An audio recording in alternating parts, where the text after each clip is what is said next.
And good morning and welcome to committee meetings of February 6th. We're going to start with InvestGP. I have on this committee myself, Councillor Bressie, Councillor Plott. Mayor Clayton is expected to join us online, but I don't see her online yet. We're going to start with a land acknowledgement. The city respectfully acknowledges the Beaver, Cree, Dene, and Métis people as the original caretakers of these lands and surrounding areas. We are grateful to live, learn, work, and play on Treaty 8 territory within Turtle Island, and acknowledge these lands have been home to diverse and sovereign First Nations and Inuit nations since time immemorial.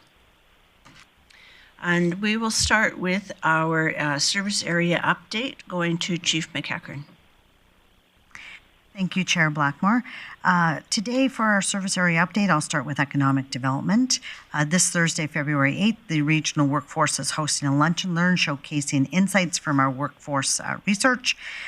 For rural renewal update, employer applications from January 19th to the 30th, we've had a total of 15 candidate endorsement letters issued so far, 62.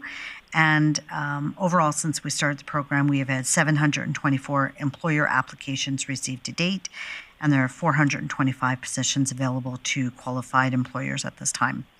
We've had 10 new business welcome emails sent for licenses that were issued from January 9th to the 19th. Of those, 9 were commercial and 1 was home-based.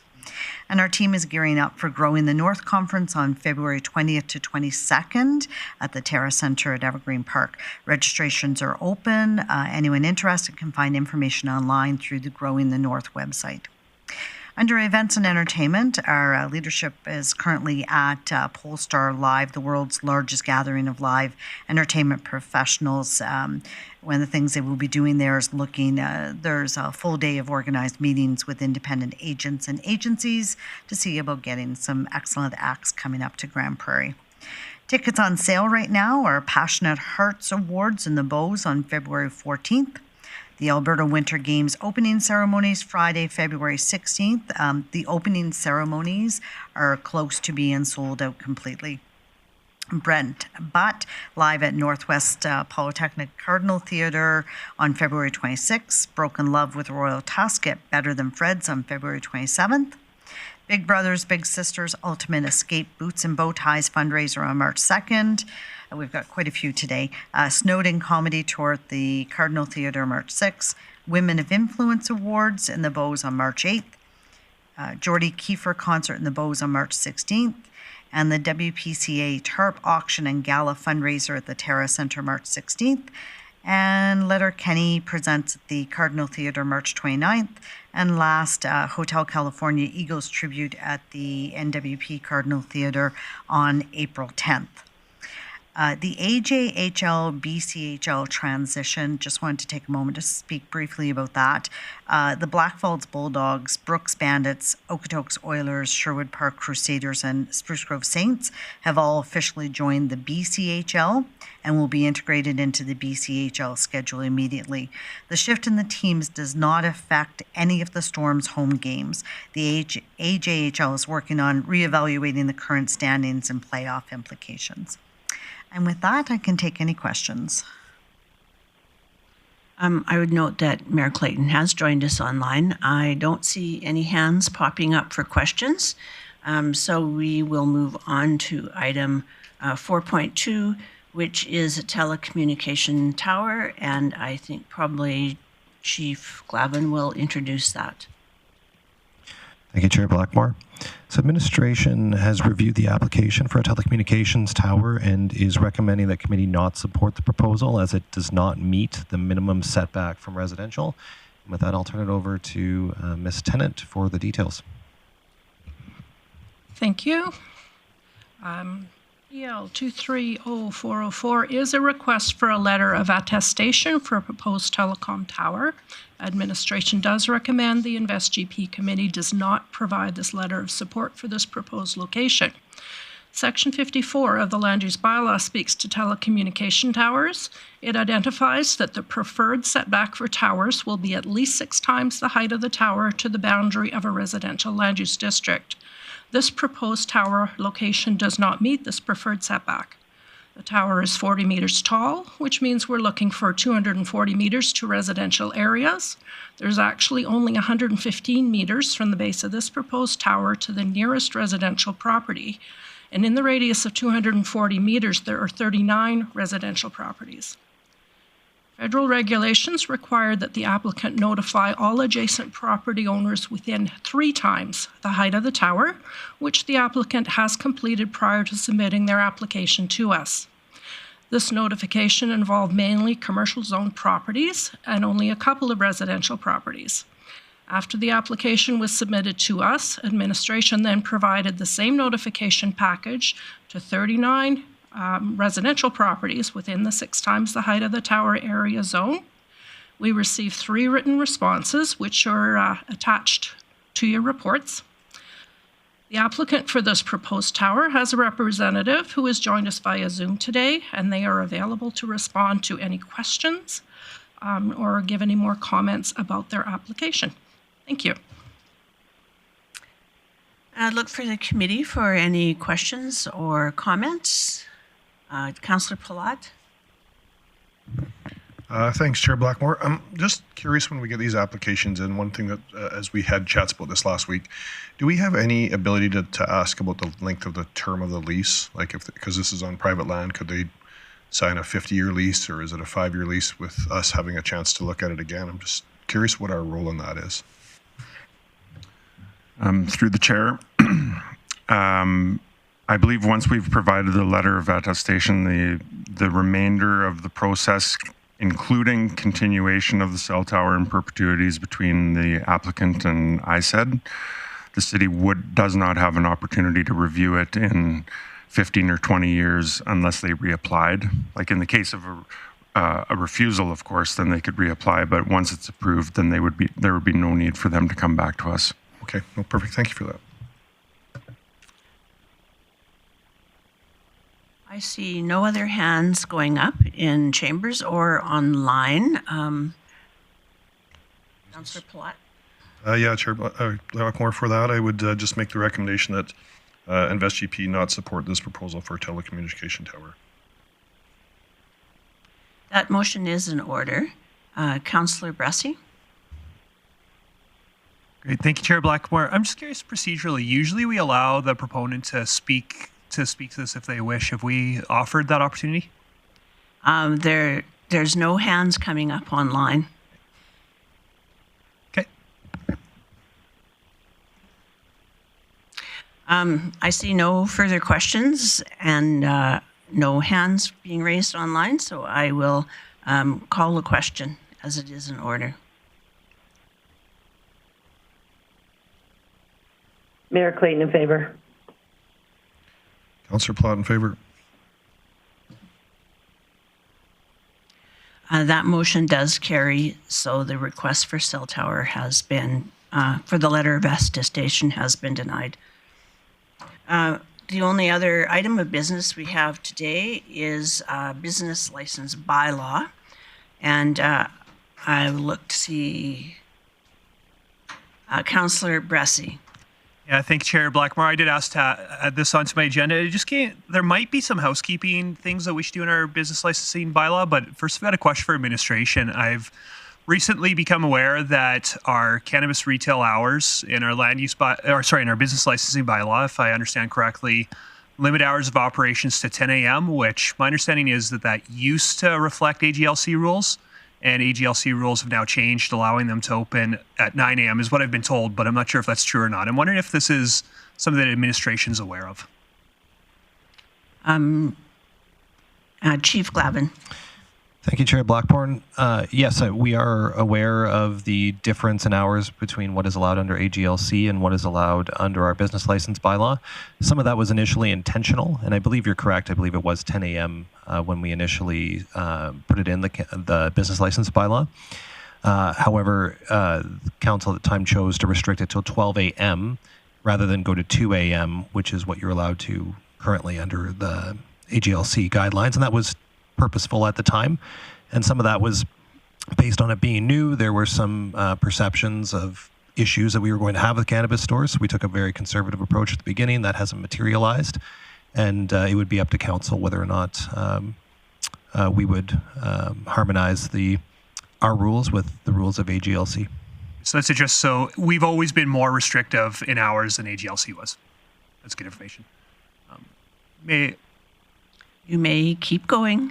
Yeah, no, I appreciate that information because, of course, I only got told about the morning where we were aligned with AGLC previously. Still, I personally think that this is an area where council took a cautious approach to cannabis legalization when it happened, and I think we've hit a point where it's the risks that we thought might happen in the community aren't materializing. I personally think that we should be aligning our restrictions along with AGLC, not going above and beyond. And so I'm going to make a motion if the chair will rule in order, and that is to direct administration to bring to council or committee potential amendments to the business licensing bylaw to align permitted cannabis retail hours with provincial regulations. That motion is in order. I will look to the table to see if there's any further comments or questions. Seeing none, I will call a question.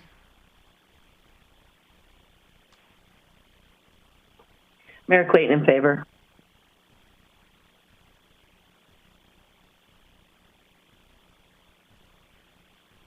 I thought I voted Councillor Plott in favor. And that motion does carry. We do have an additional item under other business 6.2. I will ask Councillor Plott to introduce that. Thanks, Chair Blackmore. Last time at committee, I was going to make a motion and we got busy and I got sidetracked and I wanted to work on wording. So today, it's coming back to the utilization of the Bow Center Gardens and potentially what we could do with that facility. So my motion today, we've had a report come back previously on this, so it would be hopefully just an expansion on that report for administration. But the motion be to bring back a utilization report for the Bow's Gardens, showing events that had over 250 people at them and how many were multi-day events. Is there any questions or concerns with the motion? Mayor Clayton. Thanks, Chair Blackmore.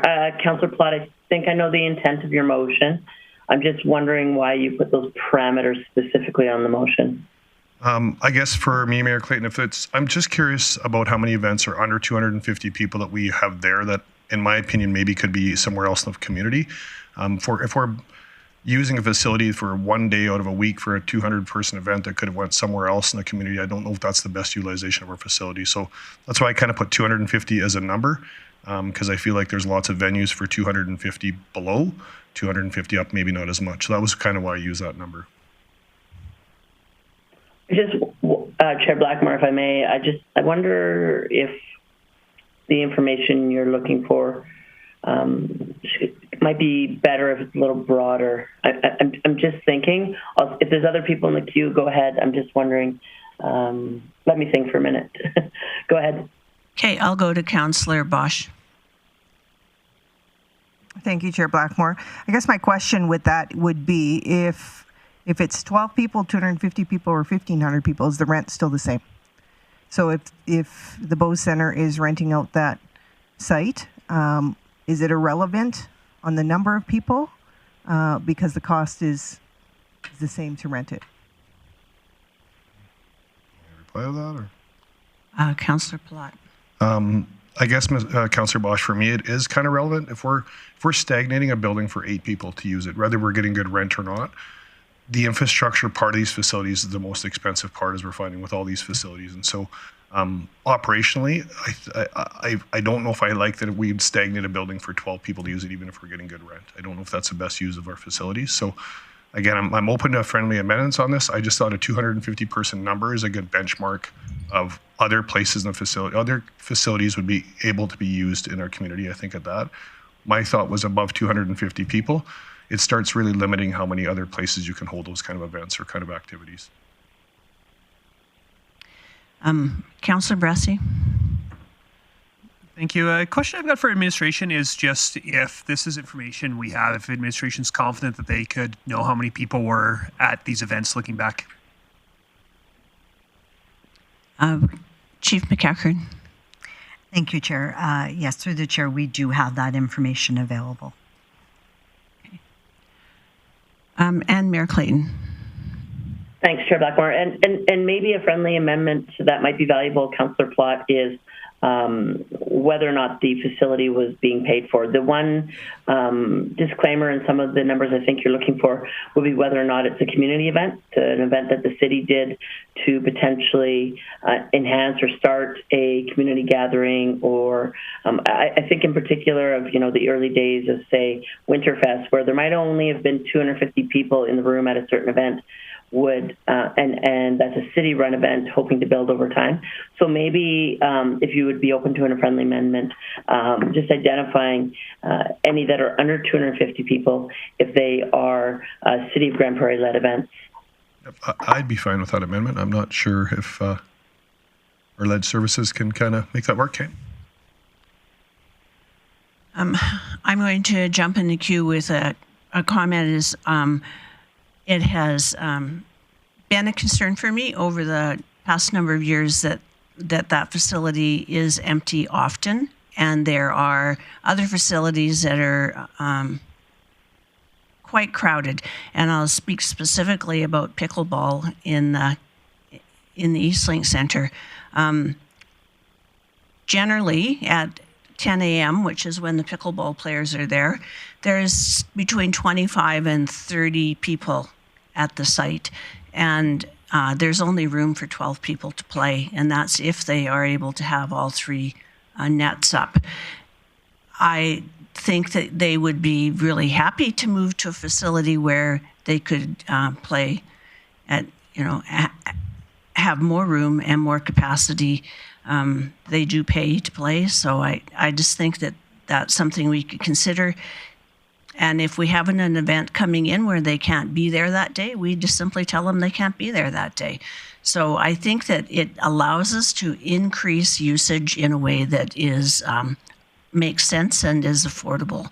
And so I will support this motion because I am curious about how we can move that forward. I do see that Councillor Berg online has his hand up, so go ahead, Councillor Berg. Yeah, thanks, Chair Blackmore. My question again around the pickleball, and I'm not a pickleball player, but is a locker room or anything like that required for pickleball?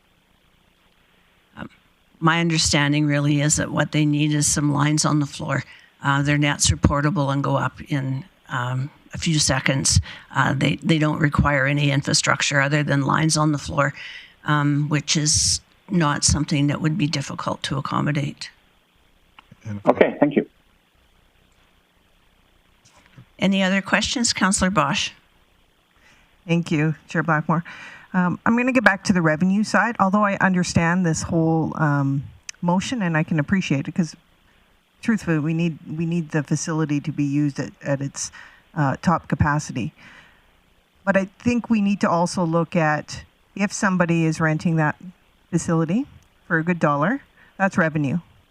And if you're going to have perhaps a small sporting league or maybe it's another, 20 pickleball players, is that revenue offset still going to be what we expect out of that building?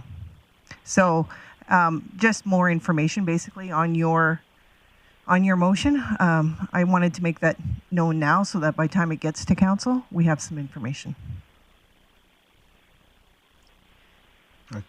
Speak that if you want. Councillor Plott. I don't know if this is closing, but I guess my intent today was to get this report back. I think the numbers and the next level of detail, utilization. The other thing is what does an event cost? If we run it as a pickleball volleyball center, you don't need a whole bunch of staff being there versus an event. So it's hard to just say an event makes us money, but we might have to have 15 people there for an event. If we're just opening a door for pickleball, volleyball, and it's paying as a drop-in, or our expenses aren't as high. So I didn't get into the revenue expense side of this, I guess at this time, Councillor Bosch, because I think I'm more curious about the utilization of the facility. I think the revenue expense piece, if we think that that's an avenue we should go, would be probably a subsequent motion at another committee meeting once this comes back. Okay, so that was Councillor Plott's close, so I will call a motion.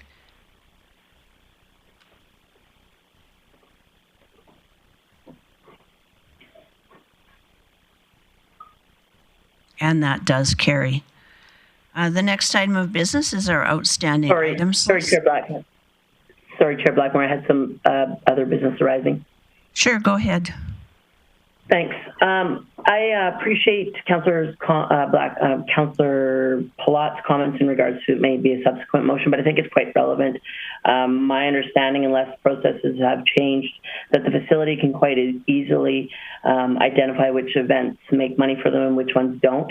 So I'd like to make a motion that committee direct administration to bring back a report showing the events in the Bose Gardens that actually, with the profit and loss statements. So I don't want to see the ones that lost money. I just want to see of the 100 events that they had, which ones made money. So it can be, I don't need specifics. If it's just easier to know that 30% of them made money. I'll leave that interpretation up to administration because I don't want it to be burdensome. But I do want to know the profitability of events that are happening in the Bose Family Garden.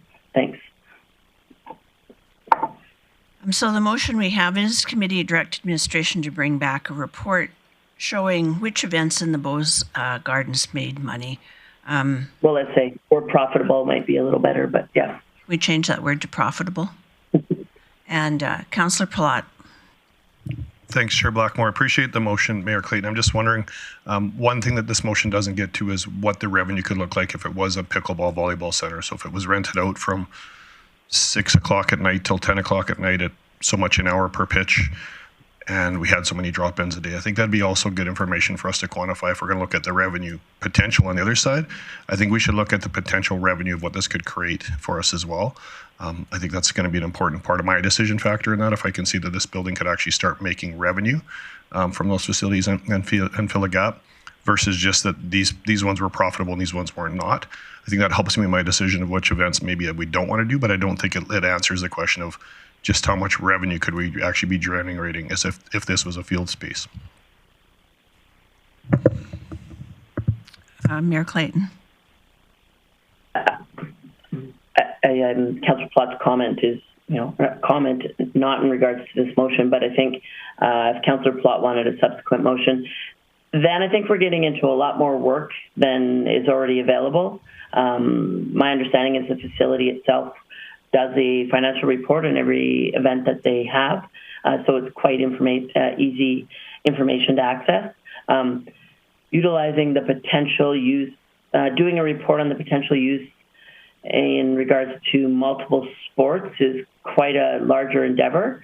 So I don't know if Councillor Platt's planning to have another motion following that, but I think that's quite a bit more work than is currently accessible. So the intent of my motion is just to show information that my understanding is quite accessible, and maybe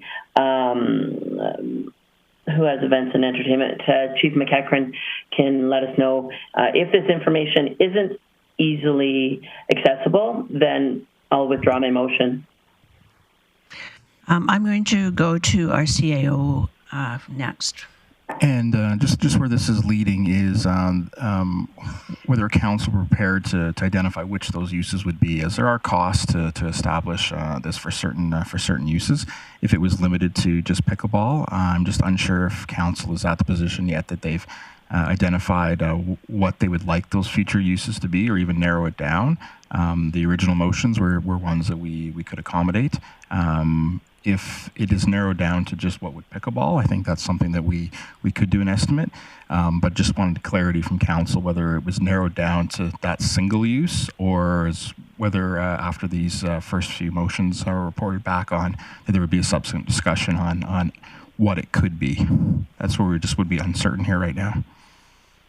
Sorry, point of order though, we have a motion on the floor that doesn't involve specific requests for uses. So if Councillor Platt wants to put forward a motion with specific requests, I think that should be following. Thank you, Mayor Clayton. We do have a motion on the floor. We haven't had any further discussion specific to that motion, so I think I can call that question as the motion is in order.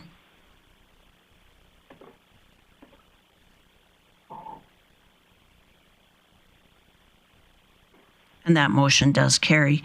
I don't know if there's going to be further business coming from this, but in my opinion, we need to see those reports before we move this further in any direction. So if council is okay with leaving that as it is, I look around the table, see some nods. No one's throwing their hand in the air. So let's move on to the outstanding items list. And Chief McEachern, are you handling that again? Thank you. Thank you, Chair Blackmore. For our outstanding items list today, there's no amendments to it. It stands as is. And I would look for a motion to accept as presented. Councillor Bressie? Yeah, happy to move that we affirm the outstanding items list, or I don't know what the correct word is, except I guess despite the blue being slightly different and really throwing me off, I'm happy to move that. Note to staff, check on the blue.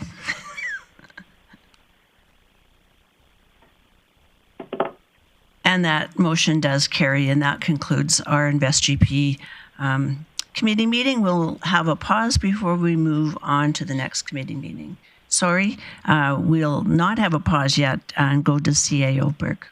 Just for awareness, we're having a technical issue here in the chamber, and we're just going to take a 5 to 10 minute pause to try and we believe we can resolve this. So we're just going to take a 5 to 10 minute break before the next meeting resumes. Here, I thought everything was going smoothly. Before you sign off, Chair Blackmore, I'm curious, are we using the same link for those online? Yes, correct. Jessica's nodding her head, yes. Thank you.